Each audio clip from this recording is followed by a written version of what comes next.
Welcome back. कल की update मैंने आपको दी थी और वो अभी तक वैलिड है और डिस्कॉर्ड के अंदर थोड़ी सी और अपडेट्स भी दी थी, वो भी देखिएगा।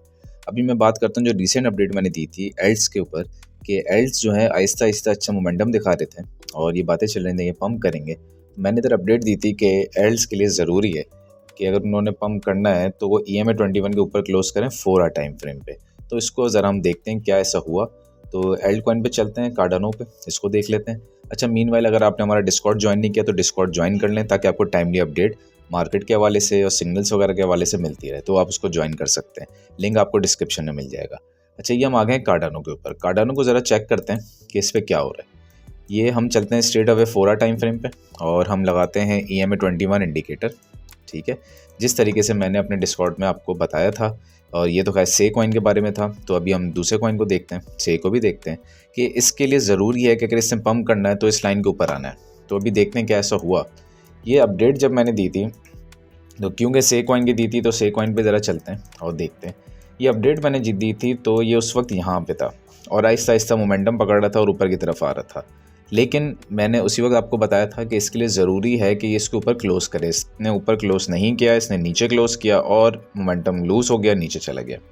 तो एक बात याद रखें कि पम्प जितने भी आएंगे ये सब आपको स्वीप करने के लिए, लिक्विडिटी स्वीप करने के लिए। जब से यहाँ से हम निकले हैं और यहाँ पे जा रहे हैं ऊपर नीचे, ये सिर्फ और सिर्फ कुछ नहीं है, आपकी लिक्विडिटी स्वीप हो रही है। अल्टीमेटली मार्केट ने इस लेवल तक आना है और इसके बाद यहाँ पे इस विक को फिल करना है।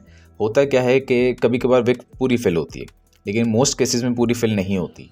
50-60% भी हो जाए तो काफ़ी है।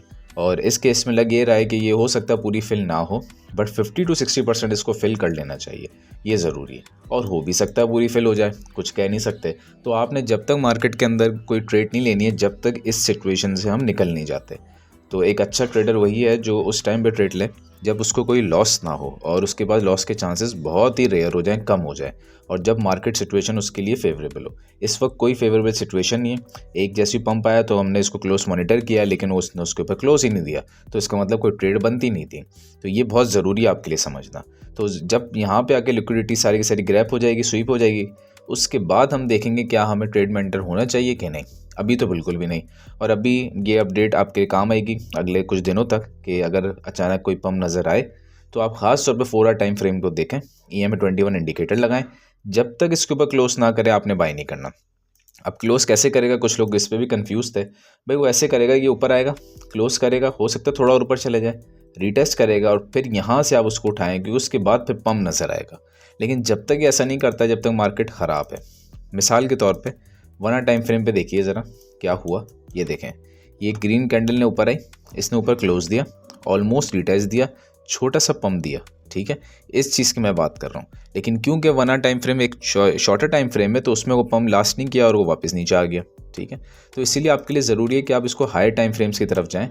हालांकि 4 आवर भी हायर नहीं होता, लेकिन आप इस पर देखें, इस पर क्लोज दे, रीटेस्ट करें, फिर यही काम 8 आवर्स पे भी होना चाहिए और यही काम 12 आवर्स पे। अगर ये तीनों चारों जो टाइम फ्रेम्स है हारमोनी में हो जाए, फिर आप समझ जाएं कि आपका जो डाउन था या जो क्रैश था वो ओवर हो गया। और अगर तो ये काम हो जाए डेली टाइम फ्रेम पे कि ऊपर क्लोज हो जाए, इससे बेहतर टाइम ही नहीं हो सकता, क्योंकि उसका मतलब है कि आप स्ट्रेट अवे फिर ये जो लास्ट डिप जहाँ से आप गिरे थे दिसंबर वाला, आप इसको भी ब्रेक कर देंगे अगर एक बार डेली पे ऊपर क्लोज हो गए रिटेस्ट दे दें। क्योंकि देखें, जब से नीचे क्लोज हुआ है 9 दिसंबर से, उस वक्त के बाद से अभी तक तकरीबन हमारे 2 महीने से ज़्यादा हो गया, अभी तक प्राइस जो है इस EMA21 के ऊपर नहीं आई। ये बहुत ही ज़बरदस्त इंडिकेटर है और इसको आप ज़रूर यूज़ करें। तो ये एक मैंने अपडेट दी थी। दूसरी बिटकॉइन के ऊपर अभी रिसेंटली डिस्कॉर्ड के ऊपर मैंने ये अपडेट डाली भी है और इस अपडेट का मतलब ही यही है कि ये जो आपको बड़ी सी विक नज़र आ रही है इसका फिल होना ज़रूरी है। अब जब तक प्राइस ऊपर नीचे करती रहेगी, लोग अपडेट का पूछ रहे थे कि आज की अपडेट, कल की अपडेट, इस तरीके से रोज़ाना की अपडेट नहीं होती भाई। रोज़ाना की जो अपडेट होती है फजूल ट्रेडिंग होती है। अपडेट जो होती है वो प्रॉपर होती है और वो आपको एक बार दी जाती है और वो बस पूरे हफ्ते तक चलती है। जब वो अपडेट पूरी हो जाएगी तो फिर नई अपडेट मिल जाएगी। अभी वही काम नहीं हुआ अभी तक। मैंने पहले कहा था कि ये विक फिल होना ज़रूरी है और ये अगर आप मेरे डिस्कॉर्ड पे जाएं, जो लोग पूछ रहे थे, मैंने बहुत पहले कुछ दिन पहले ये बात कर दी थी और कल कुछ चार्ट्स भी डाले थे इसके ऊपर कि भाई ये विक फिल हो रही है आहिस्ता आहिस्ता। ये तो एल्ट्स के डाले थे, लेकिन बिटकॉइन के भी चार्ट्स डाले थे। तो आप वो देखें, जब तक ये अपडेट फिल प्रॉपरली नहीं फॉलो होती, जब तक बाकी अपडेट्स का कोई फ़ायदा ही नहीं है, रोज़ाना के अपडेट का कोई फ़ायदा नहीं। तो होगा क्या, ये देखें, ये फिल नहीं हुई अभी तक, तो जब तक प्राइस ऊपर जाए नीचे जाए, अच्छा होता है कि जब ऊपर जाती है लोग बोलते हैं बस अब ये जा रहा ऑल टाइम है, ब्रेक कर देगा, और अचानक नीचे उनके लॉन्ग्स होते हैं वो स्वीप हो जाते हैं। फिर ऊपर जाते लोग बोलते हैं अच्छा भाई अब ये जा रहा है, फिर नीचे, फिर स्वीप हो जाते हैं लॉन्ग, फिर ऊपर जा रहा है, फिर नीचे, फिर लॉन्ग स्वीप हो गए। तो होता क्या है कि इसके अंदर लोगों को ट्रैप किया जाता है। जब जब ऊपर जाता है नए ट्रेडर्स जिनको क्रिप्टो की नॉलेज नहीं है वो लॉन्ग करते हैं, मार्केट नीचे आती है उनको वाइप आउट करती है। ये जो आपको विक नज़र आ रही है, जैसे मैंने पहले भी बोला था हर विक की अपनी एक स्टोरी होती है। तो ये जो आपको विक नज़र आ रही है, तो इस विक के अंदर क्या नज़र आ रहा है आपको? जो लोग मेरी वीडियो देखते हैं रोज़ाना उनको पता होगा कि इसके अंदर लिक्विडिटी स्वीप हुई है। जैसे ही ये बड़ी सी विक बनी, इसका मतलब जिन लोगों ने लॉन्ग किया यहाँ पे उनके स्टॉप लॉसेस थे, इस जगह पे इधर। तो अचानक प्राइस नीचे आई, उनको स्वीप किया, हल्की से ऊपर गई, फिर लोगों ने लॉन्ग किया, फिर स्वीप किया, फिर ऊपर गई, फिर लॉन्ग किया, फिर स्वीप किया। तो ये चलता रहेगा जब तक कि ये अल्टीमेटली इस जोन तक नहीं आ जाती। इस जोन पे आना बहुत ज़रूरी है। बगैर इस जोन के आए अगर मार्केट ऊपर चली गई तो आप समझ जाएंगे मामला तो और ख़राब है, फ्यूचर में फिर एक बड़ा क्रैश आ सकता है। और अगर अभी इस जोन तक आ जाए तो इसका मतलब आपको बहुत अच्छी ट्रेड मिल जाएगी। तो ये अपडेट वैलिड है, जब तक कि ये काम पूरा नहीं होता इस पर कॉन्सेंट्रेट करें।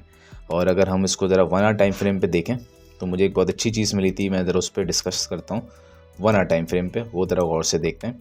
अच्छा ये देखें 1 आवर टाइम फ्रेम पे हुआ क्या, इसने ऊपर क्लोज दिया, EMA 21 को डिटेस्ट किया और एक बड़ा पंप, और बड़ा पंप भी ऐसा पंप आया जो कि ऑलमोस्ट शुरू हुआ 97,200 से और गया 1 लाख तक। यानी कि ये आज की बात है, आज ही 1 लाख की प्राइस को टच कर दिया और लोगों ने यहाँ पे दबा के लॉन्ग किया होगा। उसके बाद आप देखें कितना ज़बरदस्त किस्म का सेल प्रेशर आया और प्राइस नीचे।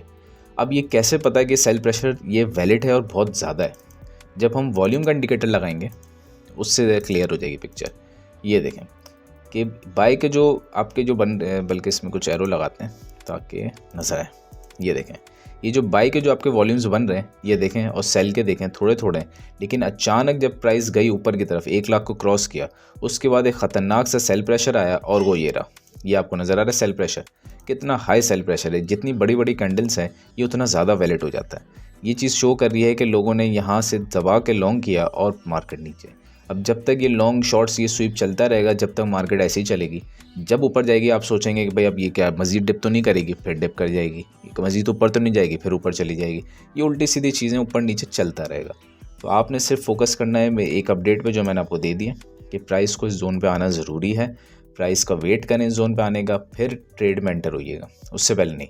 अच्छा ये लास्ट जोन जो मैंने मार्क किया, प्राइस इससे भी नीचे जा सकती है। ये 3 जोन्स हैं जो कि लिक्विडिटी ज़्यादा पड़ी यहाँ पे, तो यहाँ पे आने के चांसेस बहुत ज़्यादा हैं।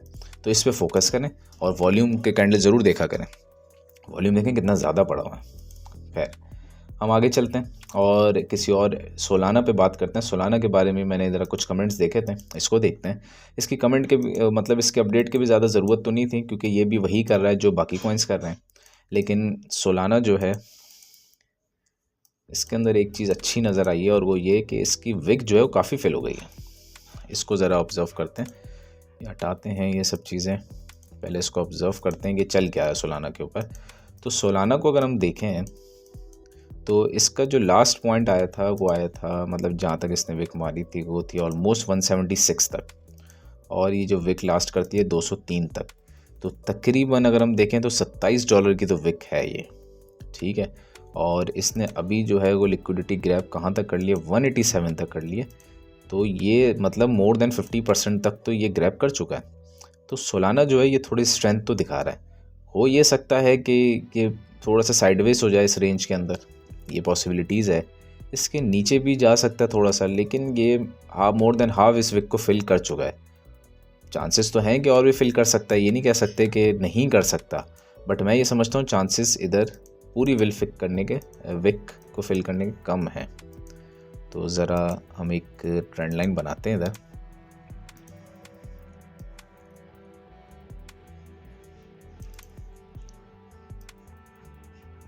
इस ट्रेंड लाइन को इसको रिस्पेक्ट करना चाहिए, इसको ब्रेक करेगा तो मामला ख़राब है। मतलब मैक्सिमम भी साइडवेज जाते जाते यहाँ तक आ जाए 180 तक।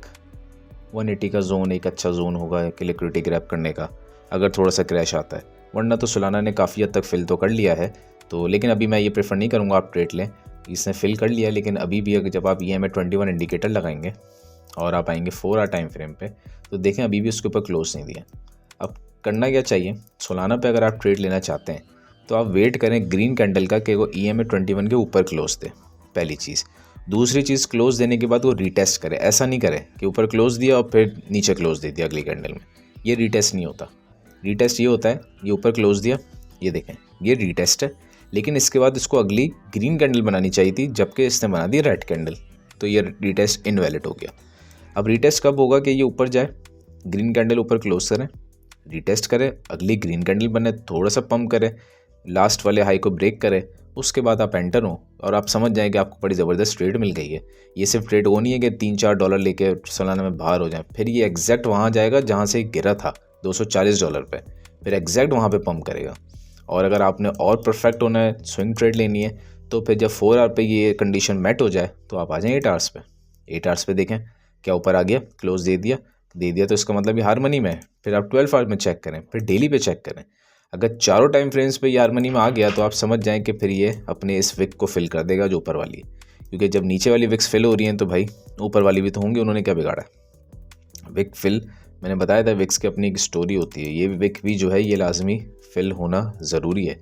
तो जब ये डेली पे ऊपर क्लोज देगा फिर ये विक भी फिल होगी, आप देखिएगा। तो फ़िलहाल तो ये जो ट्रेंड लाइन मैंने मार्क की ये बहुत इंपॉर्टेंट है, इसको चाहिए कि वो रिस्पेक्ट करे। और इसके साथ अगर हम अच्छा हो हमने ये डेली टाइम फ्रेम खोला तो इसके अंदर हमें एक इम्पॉर्टेंट जोन नज़र आया और वो ये है 183 का। बिल्कुल चांसेस हैं कि ये 183 के जो जोन है इससे नीचे ना जाए, यहाँ तक आके थोड़ा सा डिप दे सकता है। ये एक बहुत स्ट्रॉन्ग जोन है, एक बहुत सपोर्ट जोन है, बहुत स्ट्रॉन्ग सपोर्ट बनती है, ये बहुत स्ट्रॉन्ग सपोर्ट होगी डेली पे। तो ये एक है जिस पे आप थोड़ा नज़र रखें, ठीक है। बाकी ये ट्रेंड लाइन भी मैंने आपको दिखा दी है और आपको बता दिया कि इसका लॉन्ग टर्म सिनेरियो क्या बनता है। और आखिरी एक अपडेट करके वीडियो को ख़त्म करते हैं, वो है इथेरियम की। और इथेरियम पे मैंने आपको दिखाया था कि ये विक है ये बहुत ही बड़ी है, फिल होना ज़रूरी है, लेकिन ये अभी तक फिल ही नहीं हुई। तो ये चीज़ें जो मामलात बता रही है ख़राब हैं, मामलात अच्छे नहीं है इथेरियम पे। और ये रिजेक्शन भी इसकी वहीं से हो रही है, एग्जैक्ट EMA 21 से रिजेक्शन भी हो रही है। तो ये मामला जो है इसके अच्छे नहीं हैं, ये ख़राब हैं, इसको फिल होना ज़रूरी है। मीनवाइल अगर हम RSI देखें तो वो भी बहुत लो जा रहा है, तो इसको फिल होना चाहिए। थोड़ा सा मैं ये समझता हूँ इथेरियम को थोड़ा और डाउन आना चाहिए, और ये तो अभी बिल्कुल भी फिल नहीं हुआ है। तो इथेरियम के जो प्राइस टारगेट है वो 2400 के आसपास, 2400-2500 के आसपास इसको आना चाहिए, इसको फिल आउट करना चाहिए, फिर एक अच्छा पंप देना चाहिए। मीनवाइल आज US का जॉब डाटा भी आया है, उस पर भी हम तो अगली किसी वीडियो में डिस्कस करेंगे। वैसे आपको अगर कोई अपडेट चाहिए तो आप डिस्कॉर्ड में ये अपडेट मैं दूंगा अभी थोड़ी देर में, तो उसको देख लिएगा, तो वो भी एक अच्छा रहेगा आपके लिए।